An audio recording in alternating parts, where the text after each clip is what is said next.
Bonjour et bienvenue sur ma chaîne YouTube, toute nouvelle chaîne dont je fais la présentation dans une autre vidéo qui se trouve sur la page, histoire de consacrer celle-ci justement au sujet dont il fait question.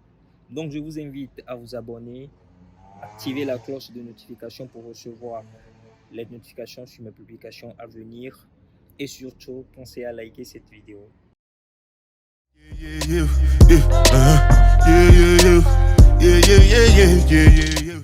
Comme le titre le précise déjà, je parle dans cette vidéo des caractères ou de 3 outils importants pour devenir ou pour se construire et devenir un homme célèbre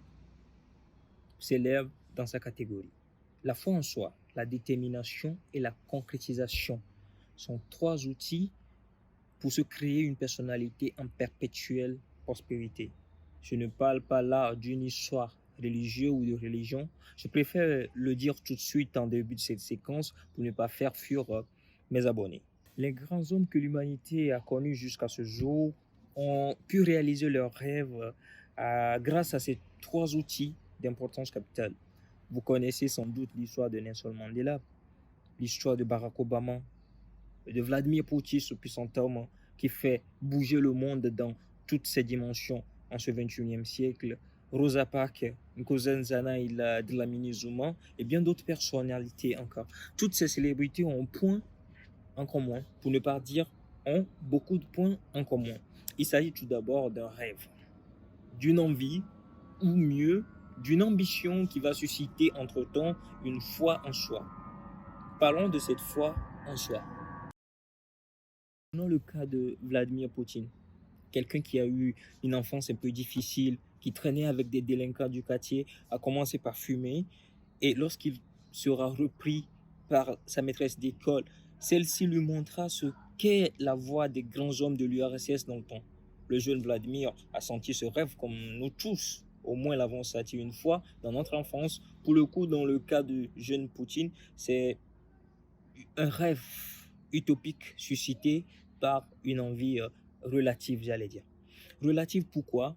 Relative parce que ce rêve naît d'un contact avec une connaissance, d'un contact tout simplement avec quelque chose.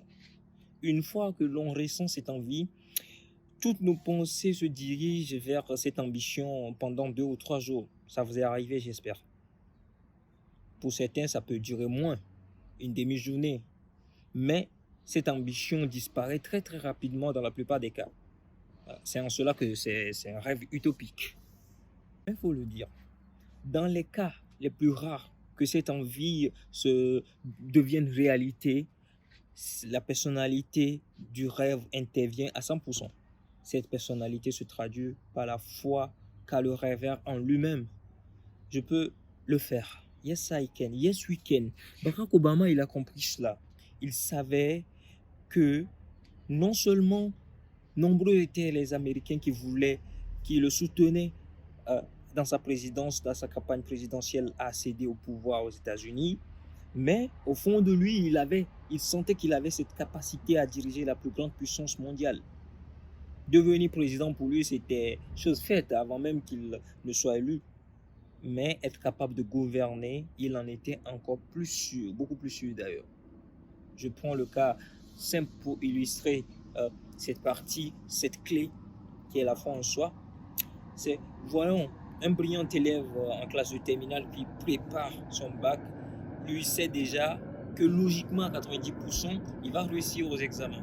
Mais être capable de vivre la vie étudiant, la vie d'étudiant, la vie estudiantine, telle que cela se voit de loin, ce n'est pas évident pour lui.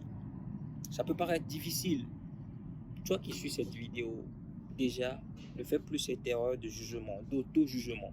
Est-ce que je serais capable de le faire?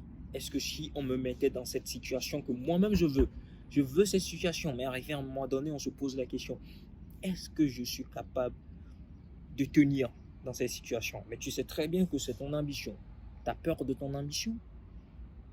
Tu postules à un poste, en même temps, tu te demandes si jamais on m'embauchait finalement, serais-je capable de remplir mes missions comme cela se doit? En faisant cela, tu viens tout simplement bloquer ton énergie à être au-dessus de ces entendus. de ses attentes,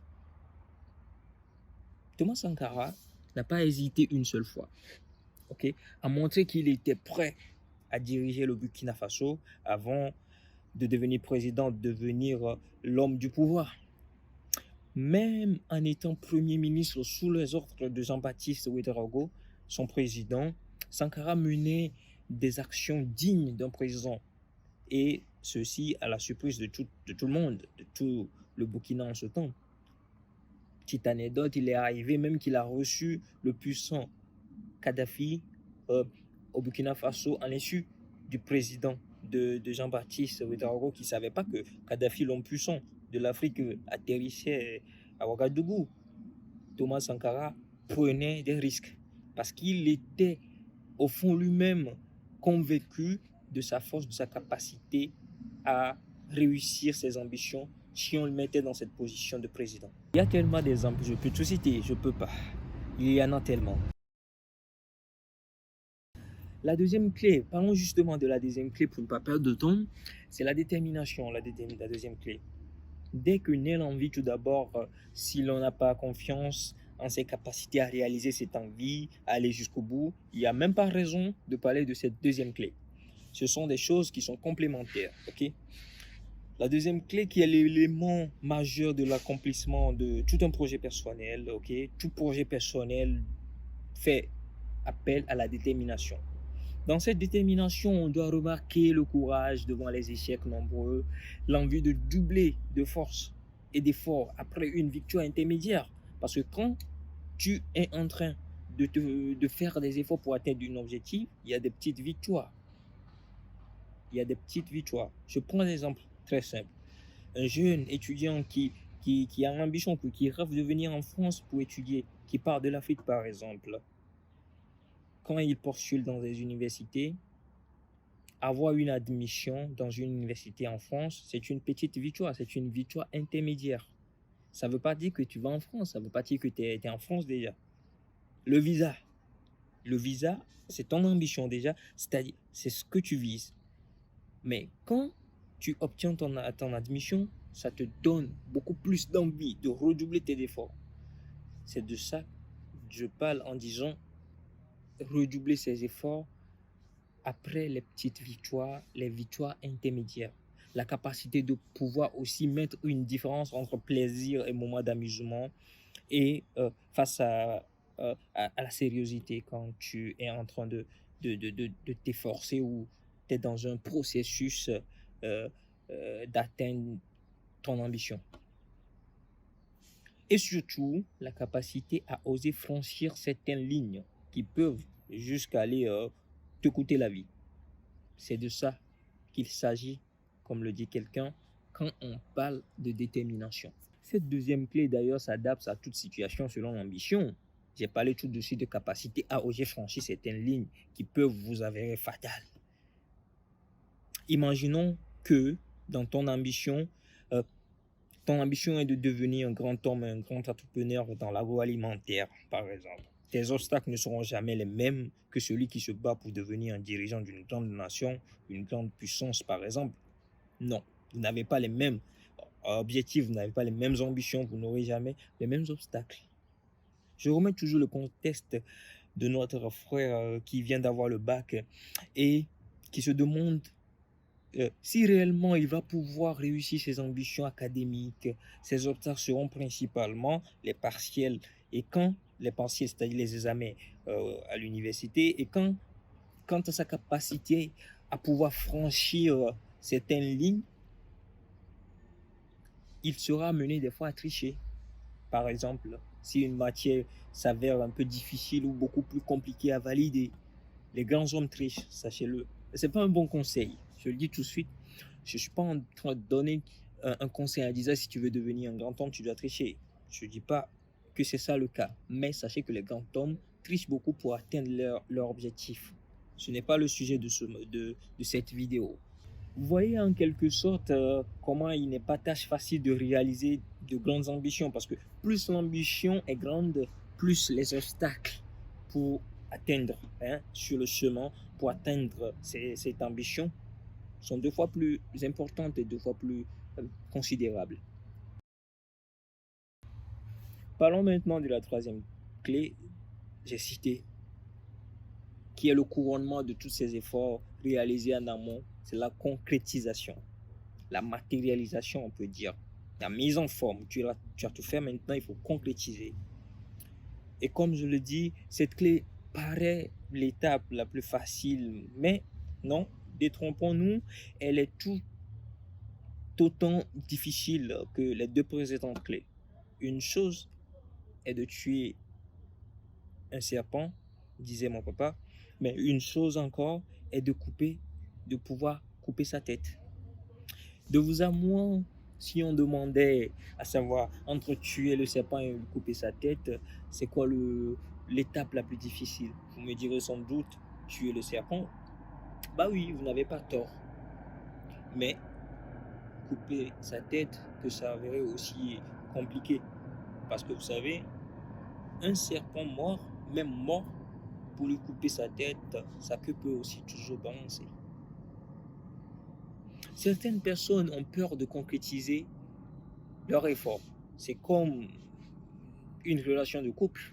Au début, on est attiré par l'autre. On veut à tout prix rester avec cette fille, cette belle demoiselle nous attire. On veut à tout prix rentrer dans les contacts, dans les intimités de ce charmant monsieur. Chose faite, on est ensemble, mais quand il s'agit de discuter les thèmes du mariage, on n'est pas prêt. Il y a l'un ou l'autre qui dit non, je ne suis pas encore prêt. Et ben voilà, la situation peut se poser dans plusieurs cas, dans la concrétisation d'une ambition personnelle tout simplement. Il faut savoir que ce que tu vises, la position que tu vises, ton ambition ne doit pas te faire peur. Ton ambition doit être quelque chose qui te donne plus confiance à agir partout ou dans tous tes pas, dans tout ton quotidien, à atteindre de plus en plus, à se rapprocher de cette ambition. Tu rêves de devenir entrepreneur en agroalimentaire, par exemple.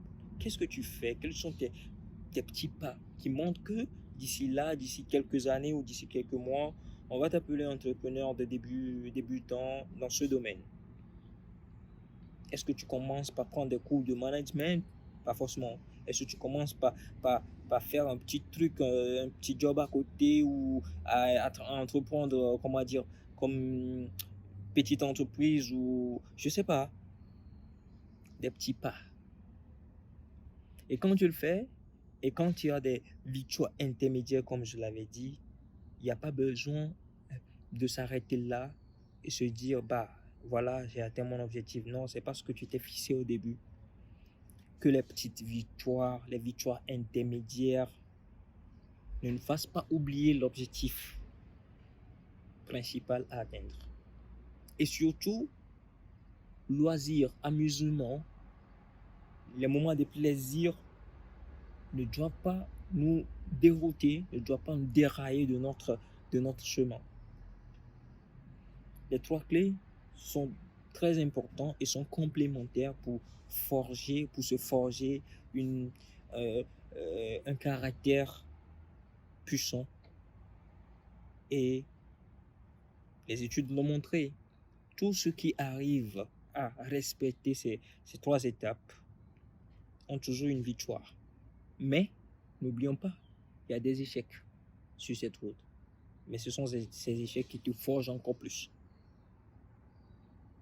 Tu as aimé cette vidéo? Pour la prochaine fois, sois présent. Active la cloche et abonne-toi.